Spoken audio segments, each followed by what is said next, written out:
এই যে গাভীটা বেচে আপনি কি করবেন?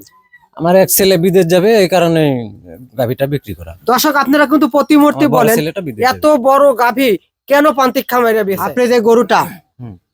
কি কি খানা খাওয়াইছেন প্রথমে বলেন তো?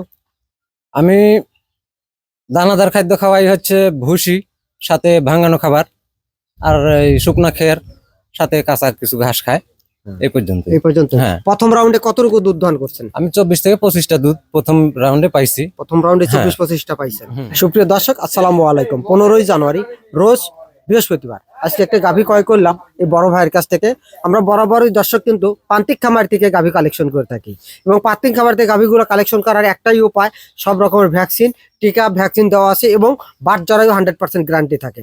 এই জন্য আমরা হাটের থেকে না কিনে গ্রাম থেকে কালেকশন করা গরুগুলা, এগুলো যে কোনো খামারে যা সেট খেতে পারে এবং বিস্তারিত ভাইকে এই গরুটাকে কিভাবে যত্ন করছে, মার দুধের রেকর্ড কি এবং এই গরুটাও প্রথম বিয়ানে কিরকম দুধ হয়েছে বিস্তারিত ভাইয়ের মুখ থেকে শুরু করেন। আসসালামু আলাইকুম। ওয়ালাইকুম আসসালাম। বড় ভাইয়ের নামটা কি? খয়বর, মোহাম্মদ খয়বর ইসলাম। খয়বার ইসলাম। জি। আপনি যে গরুটা হুম। কি কি খানা খাওয়াইছেন প্রথমে বলেন তো? আমি দানাদার খাদ্য খাওয়াই হচ্ছে ভুসি, সাথে ভাঙানো খাবার, আর এই শুকনা খের, সাথে কাঁচা কিছু ঘাস খায়।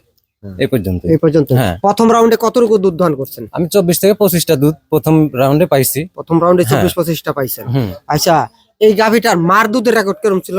আর মায়ের রেকর্ড ছিল 35 থেকে 40 লিটার 35 পর্যন্ত। হ্যাঁ। 35 থেকে 40 পর্যন্ত। হুম। দর্শক এরকম দেখে শুনে প্রান্তিক খামার থেকে গাভী কালেকশন করবেন এবং এই গাভীটা কোন জায়গায় আছে, কি পরিমাণে কষ্টে আছে না সুখে আছে সেগুলো জানবেন।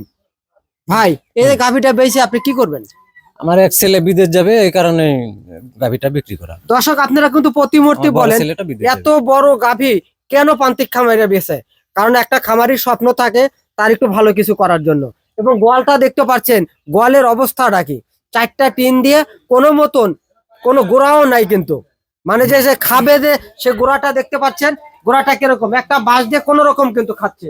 ভিআইপি যে গোড়া, ভিআইপি যে গোড়া তাও না কিন্তু। দর্শক এই যে গাভীটা আপনার সাল বিদেশ যাক, আমি দোয়া করি হুম। এই যে গাভীটা আমি যে নিচ্ছি আপনি ন্যায্য দাম পাইছেন তো? হ্যাঁ। আপনি খুশি তো? হ্যাঁ, আমি খুশি। এই গাভীটা এই বিয়ানে আপাতত মনে হয় 30টার মতন দুধ হইতে পারে ইনশাল্লাহ, আশা করা যায়। হ্যাঁ, আশা করা যায় 30টা হওয়ার আশা আশা আছে। করি। হুম। হ্যাঁ দর্শক আপনারা বরাবরের মতনই কিন্তু আমি রবি ডেয়ারি ফার্ম সবসময় প্রান্তিক খামার থেকে গাভী কালেকশন করি। এই বলে আজকের প্রতিবেদন শেষ করছি। আসসালামু আলাইকুম।